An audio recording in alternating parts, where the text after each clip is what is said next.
Assalamualaikum warahmatullahi wabarakatuh. Perkenalkan, nama saya David Setiawan dari kelas 301 dari Prodi Sistem Informasi. Di video ini saya akan memperhatikan tentang tugas ulangan akhir semester mata kuliah pemrograman lanjut. Di sini saya membawa eh, atau membawakan presentasi tentang implementasi program e-health tentang penjadwalan konsultasi menggunakan bahasa pemrograman C. Yang pertama yaitu analisis program e-health. Analisis pada program e-health penjadwalan konsultasi bertujuan untuk memahami bagaimana sistem dirancang agar mampu mengelola data pasien secara sederhana namun terstruktur menggunakan bahasa pemrograman C. Sistem ini dibuat sebagai simulasi layanan digital di bidang kesehatan yang berfokus pada proses penanganan pasien, pengelolaan jadwal konsultasi, serta penataan data secara sistematis. Berdasarkan hasil analisis, kebutuhan utama sistem meliputi input data pasien seperti nama, umur, dan penyakit. Kemudian pasien memilih jadwal konsultasi dan dokter yang tersedia. Data yang telah dimasukkan disimpan menggunakan struktur array, di mana array satu dimensi digunakan untuk menyimpan nama pasien, menggunakan array multidimensi digunakan untuk menyimpan informasi tambahan, seperti penyakit, jadwal, dan dokter. Dari sisi struktur program, sistem dirancang secara modular dengan memanfaatkan prosedur dan function. Prosedur digunakan untuk proses yang tidak mengembalikan nilai, seperti input dan penampilan data. Sedangkan function digunakan untuk proses yang menghasilkan nilai, seperti pemilihan jadwal dan dokter. Pendaftaran modular ini membuat program lebih terstruktur, mudah dipahami, dan mudah dikembangkan. Analisis juga menunjukkan bahwa sistem ini menerapkan algoritma bubble sort untuk mengurutkan data pasien berdasarkan jadwal konsultasi.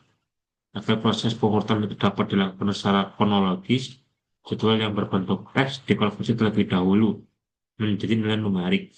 Metode ini memungkinkan sistem mengurutkan jadwal berdasarkan hari dan jam secara tepat. Selain itu, penggunaan menu berbasis perulangan do while memungkinkan sistem berjalan secara interaktif hingga pengguna memilih keluar.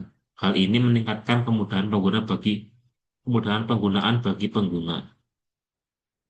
Secara keseluruhan, hasil analisis menunjukkan bahwa program e-health ini telah memenuhi konsep dasar pemrograman terstruktur dalam chip, yaitu penggunaan array, prosedur, function, serta algoritma sorting. Meskipun masih sederhana, sistem ini sudah mampu menggambarkan alur pengelolaan data layanan kesehatan secara digital dan dapat dikembangkan lebih lanjut dengan penambahan database, antarmuka grafis, serta validasi input yang lebih lengkap. Berikut adalah source code program dari yang pertama.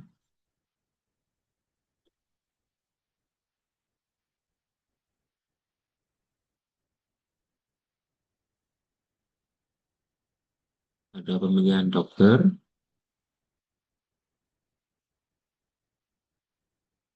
mengambil data pasien, mengurutkan hari dan jam,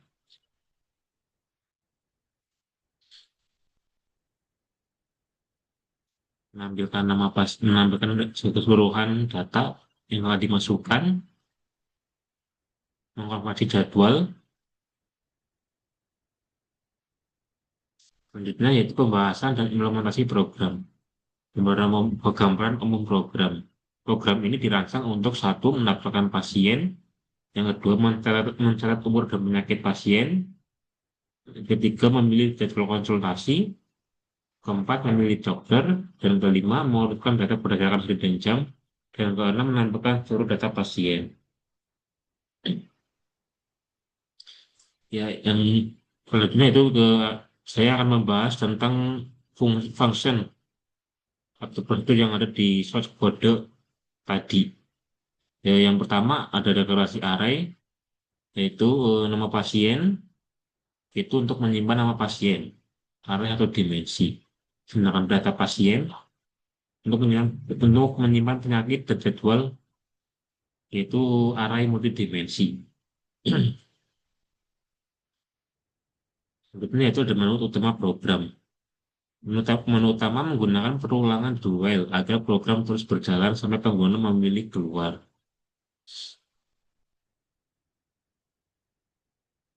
Selanjutnya ada prosedur input data pasien.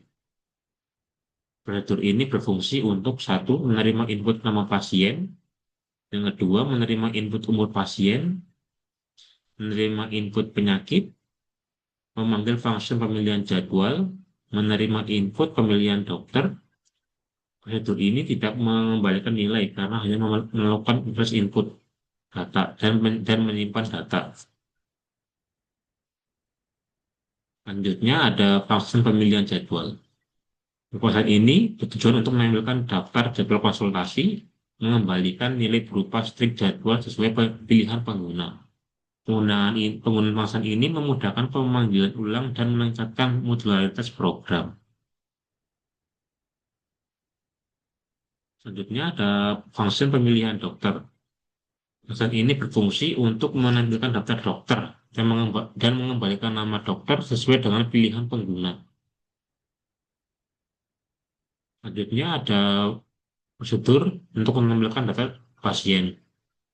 Prosedur ini menampilkan satu, nama pasien, umur pasien, penyakit pasien, nama dokter, dan jadwal konsultasi. Data ditampilkan menggunakan perulangan for sesuai jumlah pasien yang terdaftar. Selanjutnya yaitu sorting berdasarkan hari dan jam. Sorting ini dilakukan dengan mengkonversi jadwal menjadi nilai numerik, membandingkan nilai jadwal, dan menukar seluruh data pasien jika urutan tidak sesuai. Selanjutnya itu function konversi jadwal. Logika konversi. Function ini mengubah jadwal konsultasi menjadi nilai numerik agar mudah dibandingkan. Seperti contoh, ada jadwal yang hari pertama yaitu hari Senin jam 9 diubah atau diganti menjadi nilai numerik menjadi 109. Hari Rabu tanggal jam 1 diganti menjadi 2113. Hari Jumat pukul 3 diganti menjadi 3.15. Versi ini memungkinkan pengurutan jadwal secara kronologis dari mulai hari sampai jam. Berikut adalah hasil atau output program yang saya jalankan atau saya tes. Pertama yaitu program akan menampilkan teks selamat datang di sistem pendaftaran online rumah sakit kami, Poli Jantung. Lalu pasien memilih 1 sampai 0 untuk menginput pasien, yaitu memilih nomor 1, memasukkan lalu memasukkan nama, memasukkan umur pasien, penyakit, lalu memilih jadwal konsultasi. Selanjutnya yaitu memilih dokter yang tersedia. Sehingga data berhasil disimpan oleh program. Selanjutnya yaitu contoh untuk menampilkan data pasien. Berikut adalah hasil atau pengurutan data pasien dari 1 sampai 5.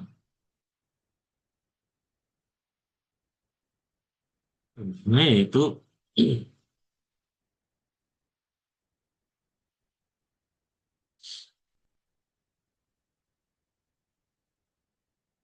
mengurutkan jadwal sesuai dengan hari dan jam. Jadi kita lihat urutan pasien urut dari mulai hari Senin sampai hari Jumat. Dan terakhir adalah apabila pasien yang mendaftar sudah 5, berarti program akan mengirimkan pesan bahwa data pasien sudah penuh atau jadwal konsultasi tidak sedia. Sekian yang dapat saya sampaikan. Kurang lebih saya mohon maaf. Terima kasih. Wassalamualaikum warahmatullahi wabarakatuh.